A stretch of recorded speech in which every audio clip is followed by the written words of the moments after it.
La commune de la semaine. La commune de la semaine. La commune de la semaine fait étape à Beach. Je suis en compagnie de Mathieu Wagner. Salut Mathieu.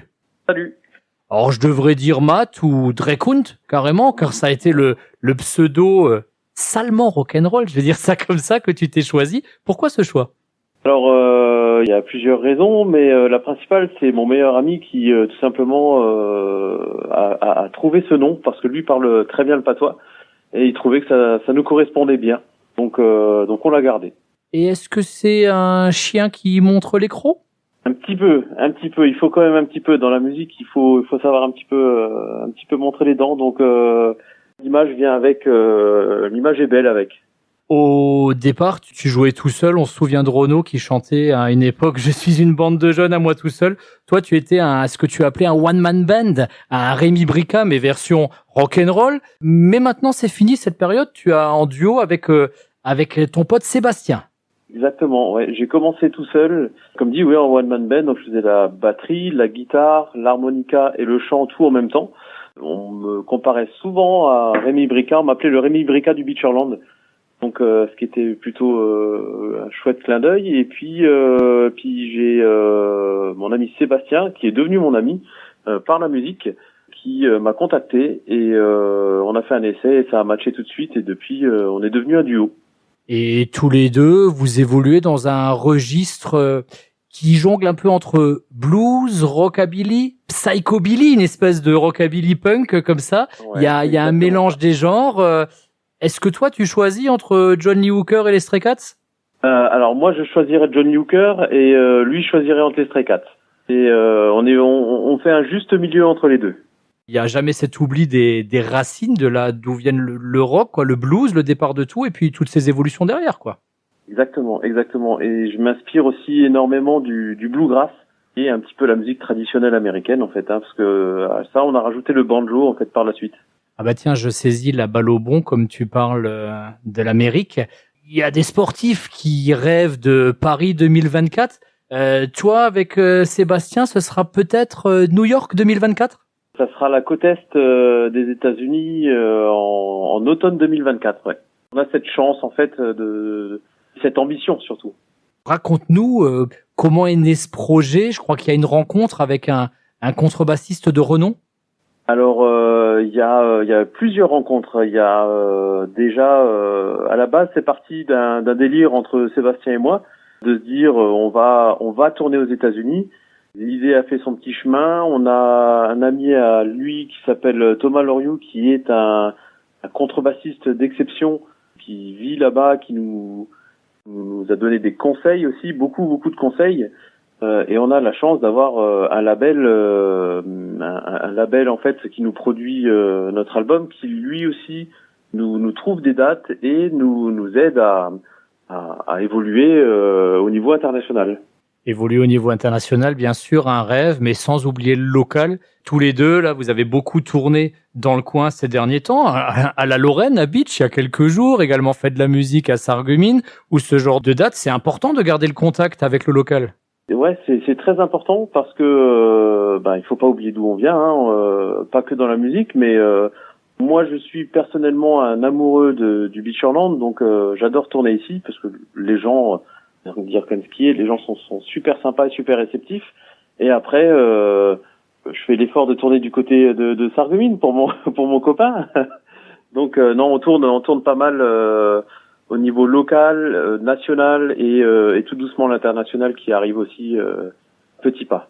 Oui, parce qu'il faut le préciser pour les auditeurs qui ne le savent pas forcément. Sébastien Muller, ton contrebassiste, est de Neufgrange, donc t'es pas sectaire. Pas du tout. Au contraire.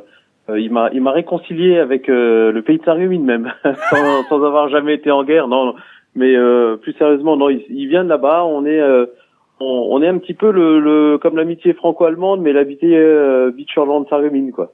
Ouais, c'est bien. Ça veut dire que la musique est vraiment un super vecteur d'amitié, de communication et ce genre de choses. Exactement. Il n'y a pas de frontière. Même voilà, on a passé la frontière de Hermès Capel, on va dire. Ok, la frontière, même que les intégristes, même il y en a des fois, tu sais, après le Meyerhof, ils disent déjà que c'est plus le Beacherland, mais là, nous n'entrerons pas dans ce débat un petit peu Voilà, exactement. particulier. Par contre, toi, tu es vraiment un beachois, c'est ta ville de cœur.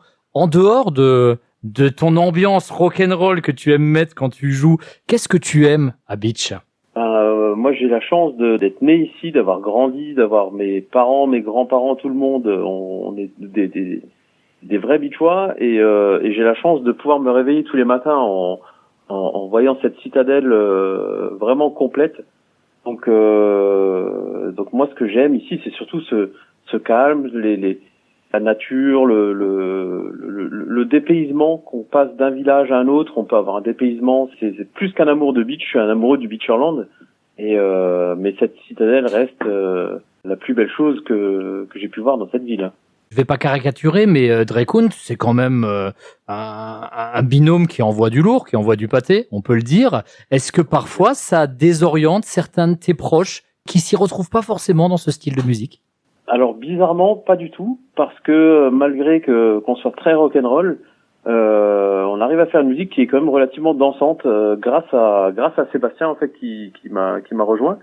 Le rythme de la contrebasse fait vraiment que ça donne envie de bouger bouger les têtes, hein, en fait, tout simplement. Hein. Donc non, pas du tout. On plaît vraiment de 7 à 77 ans. Et tiens, comme on parle de bouger les têtes, où est-ce qu'on pourra bouger la tête dans les prochaines semaines? Où est-ce qu'on pourra te voir, te produire sur scène? Alors la prochaine date, ça se trouve à Lixin-les-Roulins, c'est ce samedi qui arrive pour un petit festival organisé par une assoce qui est vraiment super, qui s'appelle Lixen. Et ensuite, ça sera au mois de juillet aux Estivales à Beach, où je retourne en face de la Lorraine.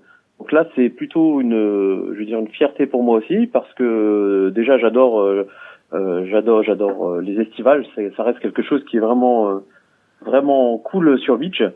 Et en plus rejouer près de la Lorraine où l'ambiance elle est vraiment top. Ça sera les 2 prochaines dates et puis après tout le reste est à suivre sur nos réseaux sociaux. Hein. On communique énormément là-dessus. Bah tiens, quand on parle de réseaux sociaux, t'as toujours quand même la petite touche de second degré. Tu prends ton diminutif, Matt, et tu as rajouté démon. On pense à un célèbre acteur américain. Tu aimes ce côté aussi humour dans le rock'n'roll? Oui, alors le Matt Damon vient d'une association qui est sur Beach aussi.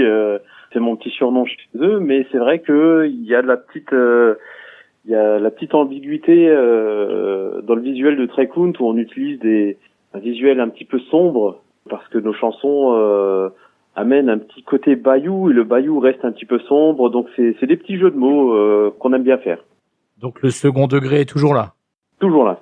Le second degré est toujours là et le rock'n'roll, l'esprit du rock'n'roll est là lui aussi. Et la preuve, car on va se quitter avec un extrait d'un de tes titres qui s'appelle Love in Hell. Merci beaucoup, Matt. Merci beaucoup, Pascal.